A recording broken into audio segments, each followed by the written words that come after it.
Varicose veins కి సరైన చికిత్స కోసం సంప్రదించండి ఎవిస్ హాస్పిటల్.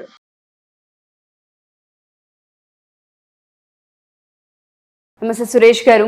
నమస్కారం అండి ఉషా గారు. కర్కాటక రాశి వారికి కనుక మనం చూస్తే డిసెంబర్ మాసాంతం అసలు ఏ విధంగా ఉండబోతుంది అంటారు? ప్రత్యేకించి ఈ రాశి వారు ఏ విషయాల్లో జాగ్రత్తలు వహించాలి? సో ఉషా గారు, మనం కర్కాటక రాశిని కనుక చూసుకుంటే ఈ మంత్ మనకి డిసెంబర్ మంత్.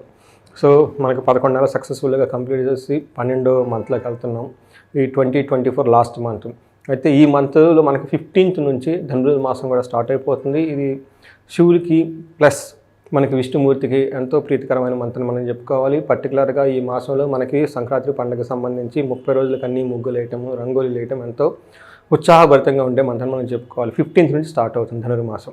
అయితే దీనికి సంబంధించి కూడాను కర్కాటక రాశి వాళ్ళకి ఈ మాసంలో ఎలా ఉంటుందో మనం చూడటం జరుగుతుందండి. ఇందులో మనకి నక్షత్రం ప్రకారం చూసుకుంటే పునర్వసు వాళ్ళకి 4వ పాదము, తర్వాత ఆశ్లేష 1, 2, 3, 4 పాదాలు, పుష్యమి 1, 2, 3, 4 పాదాలు అంతా మనకి ఈ కర్కాటక రాశిలోనే ఉంటారు. పేరు బలంగా కనుక చూసుకుంటే వీళ్ళకి హీ, హూ, హే, హో, డా, డీ, డు, డే, డో, టోటల్గా హెచ్ కానీ డి కానీ ఉన్న అంతా కూడా మనకి కర్కాటక రాశి కింద వస్తారని చెప్పుకోవాలన్నమాట. ఈ మంత్లో 2 గ్రహాలు చలనం ఉంటే, ఒకటి సూర్యుడు వచ్చేటప్పటికి ధనురాశిలో 15th నుంచి ప్రవేశం ఉంది.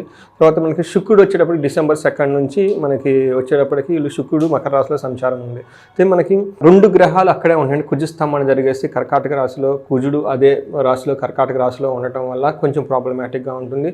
తర్వాత మనకి బుధుడు వచ్చేటప్పటికి అక్టోబర్ 20 అంటే వృశ్చిక రాశిలోనే ఉంటారు అన్నమాట. టోటల్గా ఈ 4 ప్లానెట్స్ యొక్క స్థలాన్ని చలనాన్ని బట్టి మనం కనుక చూసుకుంటే వీళ్ళకి ఫస్ట్ 15 డేస్లో సూక్ష్మ గోచారం ప్రకారం చూసుకుంటే వీళ్ళకి మనోరుజం, శత్రుపీడం, భార్య, సుతాను, కలహం, విపత్తి. ఒక రకంగా చెప్పాలంటే ఫస్ట్ 15 డేస్ చాలా ఛాలెంజింగ్గా ఉంటుంది వీళ్ళకని చెప్పుకోవాలన్నమాట.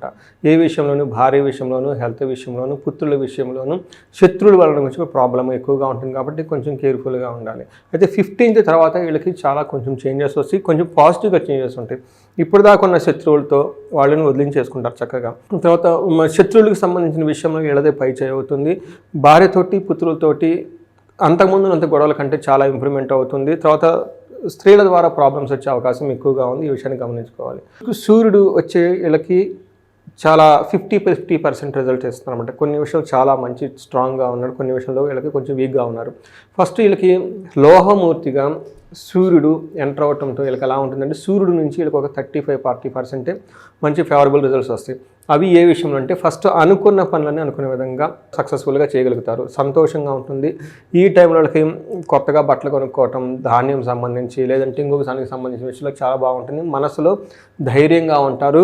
ఏ పని చేసినా కానీ శారీరకంగా సుఖంగా ఉండి కంఫర్టబుల్గా అనుకున్న పని సాధించేసుకుంటారు. సూర్యుడు 12వ ఇంట్లో దృష్టి ఉండటం వల్ల ఎలా ఉంటుందంటే, వీళ్ళకి బంధువులకి రోగం రావటం, ధనం వ్యయం జరగటము, ప్రాణం పోయే అంత ఇబ్బందిగా ఉండటం అనేది ఎక్కువ జరుగుతూ ఉంటుంది. మిత్రులతోటి జ్వర వీటికి సంబంధించిన ఖర్చులు అంటే హాస్పిటల్స్ రిలేటెడ్ కానివ్వండి, లేదంటే వృధా అయిన ఖర్చులు పెట్టి ఎక్కువగా పోయే అవకాశం ఎక్కువగా ఉంటుంది. కాబట్టి ఈ విషయంలో కొంచెం కేర్ఫుల్గా ఉండాలి. కుజుడు కూడాను వీళ్ళకి సువర్ణమూర్తిగా ఉన్నా కానీ అంత మంచి రిజల్ట్స్ ఇవ్వరండి. ఏ విషయంలో రిజల్ట్స్ అంటే, వీళ్ళకి ఫస్ట్ హౌస్లో ఉండటం వల్ల హెల్త్ కాంప్లికేషన్స్, శరీరానికి గాయాలయ్యేది, వాహనాలు వెళ్ళేటప్పుడు ప్రమాదాలు జరిగే అవకాశము, యక్ష రాక్షస పీడలు, అధికారులతో పట్టింపులు ఉండేసి చాలా టఫ్గా ఉంటుంది.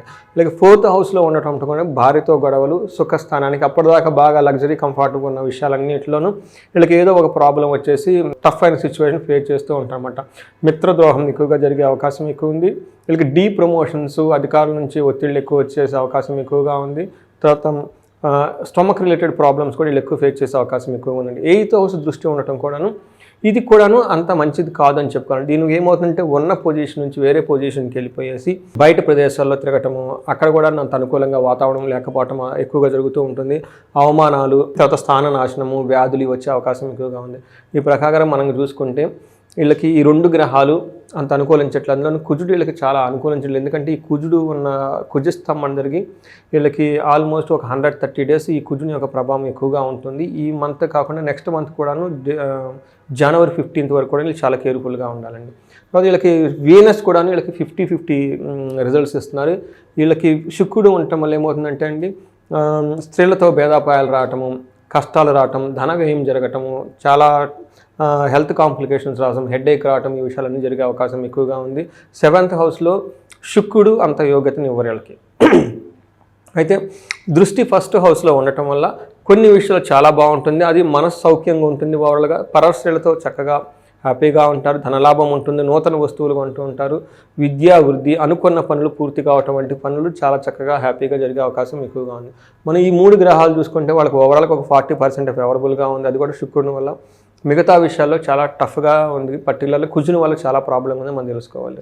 మనం కనుక కర్కాటక రాశి వాళ్ళకి ఈ 3 నక్షత్రాలు కనుక చూసుకుంటే పునర్వసు, పుష్యమి, ఆశ్లేష నక్షత్రం. పునర్వసు వాళ్ళకి 2 విషయాలు చాలా పాజిటివ్గా ఉంది, 2 విషయాలు ఛాలెంజింగ్గా ఉంది. ఏ విషయంలో పాజిటివ్గా ఉందంటే వీళ్ళకి ధన ప్రాప్తి, ధనానికైతే ప్రాబ్లం ఏమి ఉండదు, కానీ హెల్త్ కాంప్లికేషన్స్, మరణ భయము, తర్వాత బంధనము, అంటే ఎటెల్లాలో తోచని స్థితిలో ఉండి ఒక టఫ్ సిచ్యువేషన్ ఫేస్ చేసే అవకాశం ఎక్కువగా ఉంటుంది.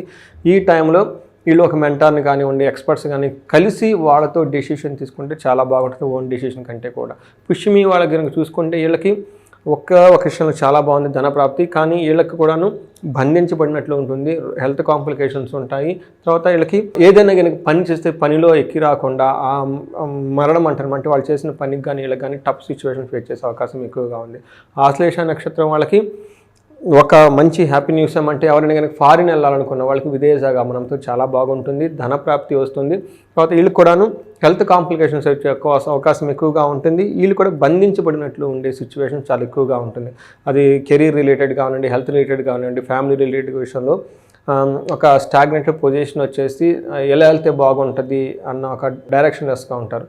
ఈ టైంలో వాళ్ళు కనుక ఎక్స్పర్ట్స్ని కానీ లేదంటే బాగా ఫ్యామిలీలో ఎల్డర్స్ని కలిసి లేదంటే జ్యోతిషులను కలిసి వాళ్ళతో డిస్కస్ చేసి చక్కగా డెసిషన్ తీసుకుంటే చాలా ఫేవరబుల్గా ఉంటుంది, సొంత డెసిషన్ కంటే కూడా చెప్పాలి. పుష్యమి నక్షత్రం వాళ్ళకి కేర్ఫుల్గా ఉండాలి, ఎందుకంటే వీళ్ళకి రాహుకేతుల యొక్క ఇంపాక్ట్ చాలా ఎక్కువగా ఉంది ఈ నక్షత్రం వాళ్ళకి. వాళ్ళు కనుక మహాన్యాసపూర్వక ఏకాదశ రుద్రాభిషేకం చేయించుకున్నాం, దుర్గాదేవికి సంబంధించిన శతచండీ హోమం చేయించుకున్న, తర్వాత చండీ పారాయణం చేయించుకున్న, అట్లీస్ట్ దుర్గాదేవి గుడికి వెళ్ళి దుర్గా సప్తస్లోకి చదువుకున్న, దుర్గామాత జపం చేసినా కానీ, వీలైతే విజయవాడ కనకదుర్గ అమ్మవారిని దర్శించుకోవటం చాలా అవసరం యాక్చువల్గా పుష్యమి నక్షత్రం వాళ్ళకి. సో ఓవరాల్గా ఒక 40% వరకు ఈ రాశిలో ఉన్న నక్షత్రాల వాళ్ళకి బాగుంది. అండ్ ఎస్పెషల్లీ జాతకరీత్యా ఏదైనా ఒకసారి వాళ్ళు కలవాలనుకుంటే వాళ్ళని అప్రోచ్ అవ్వచ్చు అంటారు. కరెక్ట్ అండి. Thank you sir, thank you so much. ఎవరైనా సరే మా ఈ వీడియో చూసిన తర్వాత జాతకరీత్యా ఒకవేళ సురేష్ గారిని కనుక కలవాలి అనుకుంటే అది ఆర్థిక సమస్యలతో, వివాహ సమస్యతో, లేదు అంటే సంతాన సమస్యతో, ఆరోగ్య సమస్యలతో ఇబ్బంది పడుతూ ఉన్నాము, జాతకరీత్యా ఏ రెమెడీ చేసుకుంటే మాకు కలిసి వచ్చే అంశాలు ఉంటాయని అడుగుతూ ఉంటుంటారు. సో జాతకం ఎప్పుడైతే మనం చూస్తూ ఉంటుంటామో ఖచ్చితంగా పాజిటివిటీ ఏదైతే ఉంటుందో దానికి తగ్గట్టుగానే రెమెడీస్ కూడా ఉంటూ ఉంటాయి. కొన్ని క్రతువులు నిర్వహించడం వల్ల తెలియకుండానే పాజిటివిటీ యాడ్ ఆన్ అయ్యి మన లైఫ్లో మార్పులు చేసే అవకాశం కూడా కనిపిస్తూ ఉంటుంది. ఎవరికైనా ఒకసారి సురేష్ గారిని కలిసి జాతకం చెప్పించుకోవాలి అనుకున్నా, లేదా ఒకసారి డీటెయిల్స్ తెలుసుకోవాలి అనుకున్నా, కింద స్క్రోల్ అవుతున్న కాంటాక్ట్ నెంబర్ని కాంటాక్ట్ చేస్తే సురేష్ గారి టీం మీకు పూర్తి వివరాలు అందిస్తారు. Thank you.